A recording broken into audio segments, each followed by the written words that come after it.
দর্শক, আজকে আবারও ইউএস এর ভিজিট ভিসা নিয়ে বেশ কিছু তথ্য দেওয়ার জন্য আপনাদের সামনে আমি উপস্থিত হয়েছি। এর পেছনে সবচেয়ে বড় কারণ হচ্ছে, আপনারা অনেকেই জানেন যে 2026-এর ফিফা ওয়ার্ল্ড কাপ কিন্তু এবার অনুষ্ঠিত হতে যাচ্ছে ইউএসএ, মেক্সিকো এবং কানাডাতে, যার কারণে একটি বড় সম্ভাবনা কিন্তু তৈরি হয়েছে আপনার ইউএস এর যে B1 B2 ভিসা রয়েছে সেটি পাওয়ার ক্ষেত্রে। তো প্রথমে আমি বলবো, আপনারা যদি B1 B2 অর্থাৎ ট্যুরিস্ট ভিসা ইউএসএ তে অ্যাপ্লাই করতে চান, সেই ক্ষেত্রে অনেকেই কনফিউশনে ভুগেন বা ভয় পান যে আমার তো সাদা পাসপোর্ট বা আমার ব্যাংক স্টেটমেন্ট তো ভালো অবস্থায় নেই, অথবা দেখা গেল যে আমার তো অন্যান্য ডকুমেন্ট যেমন বিজনেসের সার্টিফিকেট, বিজনেস পেপারস এবং ট্যাক্স টিন এই কাগজগুলো ভালোভাবে নেই, সেই ক্ষেত্রে আমার কি অ্যাপ্লাই করা উচিত হবে কিনা। তো আমি আপনাদেরকে শিওর করে গ্যারান্টি দিয়ে বলছি যে ইউএস এম্বাসি কিন্তু এই ধরনের কোনো কাগজ দেখে আপনাকে কিন্তু ভিসা দিবে না। ইউএস এম্বাসি যে জিনিসটা সবচেয়ে বেশি গুরুত্ব দেয় সেটা হচ্ছে আপনাকে DS-160টা সুন্দর করে পূরণ করতে হবে এবং আপনাকে কিন্তু ইন্টারভিউটা দিতে হবে একটা স্যাটিসফ্যাকশন লেভেলে।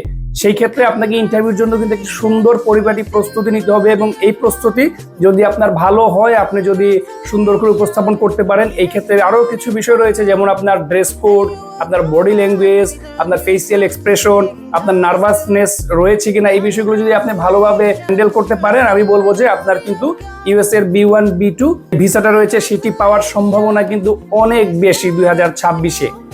আরো গুরুত্বপূর্ণ একটি বিষয় হচ্ছে যে আপনারা জানেন যে ডোনাল্ড ট্রাম্প কিন্তু আগামী 20 জানুয়ারি ক্ষমতায় বসতে যাচ্ছে। এরপর কিন্তু তিনি সেখানে যারা অবৈধ মাইগ্রেন্ট রয়েছে এবং যারা অবৈধভাবে ঢোকার চেষ্টা করছে, এই বিষয়গুলো কিন্তু সরাসরি বন্ধ করে দিবে।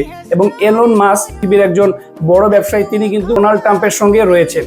আমি বলবো এই ক্ষেত্রে গুরুত্বপূর্ণ হচ্ছে যে যদি অবৈধরা ঢুকতে না পারে এবং অবৈধরা চাকরি হারায়, সেই ক্ষেত্রে কিন্তু বৈধভাবে যারা আমেরিকাতে ঢুকবে তাদের কিন্তু কাজ করার সম্ভাবনা অনেক বাড়বে এবং অবৈধদেরকে বের করে দেওয়ার কারণে যে ক্রাইসিস তৈরি হবে, সেই কারণে কিন্তু বিভিন্ন দেশ থেকে তারা বৈধভাবে মানুষ হায়ার করবে।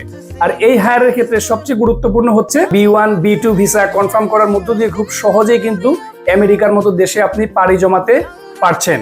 এবং আরো গুরুত্বপূর্ণ হচ্ছে, যেহেতু ফিফা ওয়ার্ল্ড কাপ রয়েছে, যার কারণে কিন্তু আপনার সমগ্র বাংলাদেশের আমাদের সব জায়গা থেকে কিন্তু যারা আসলে বিষয়টা বুঝতে পারছে তারা কিন্তু অ্যাপ্লাই ইতিমধ্যে করে ফেলছে। এবং যার কারণে বর্তমানে আমরা আজকে যে ডেটটি নিয়েছি সেটি হচ্ছে আমরা 2026-এর ফেব্রুয়ারির 19 তারিখের ডেট পেয়েছি। এর আগে আর কোনো ডেট কিন্তু খালি নেই। সো আমি আবারও রিকোয়েস্ট করব, যারা আসলে স্বপ্নের দেশ আমেরিকায় B1 B2 ভিসা নিয়ে পাড়ি জমাতে যাচ্ছেন, তারা আসলে দেরি না করে আপনারা অ্যাপ্লাইটি করে আপনাদের অ্যাপয়েন্টমেন্টটি নিয়ে রাখুন। এতে করে কিন্তু খুব সহজে আপনি আপনার স্বপ্ন হয়তো পূরণ করে ফেলতে পারবেন, যদি সেই সময় ভিসা রেশিও খুব ভালো থাকে। আর আমাদের কোনো তথ্য বা পরামর্শ এবং সহযোগিতা যদি আপনাদের প্রয়োজন পড়ে, সেই ক্ষেত্রে আমাদের সঙ্গে যোগাযোগ করতে পারেন। আমাদের সঙ্গে যোগাযোগের ঠিকানা হচ্ছে Swift immigration, golden tower, Ambarkhana, Sylhet.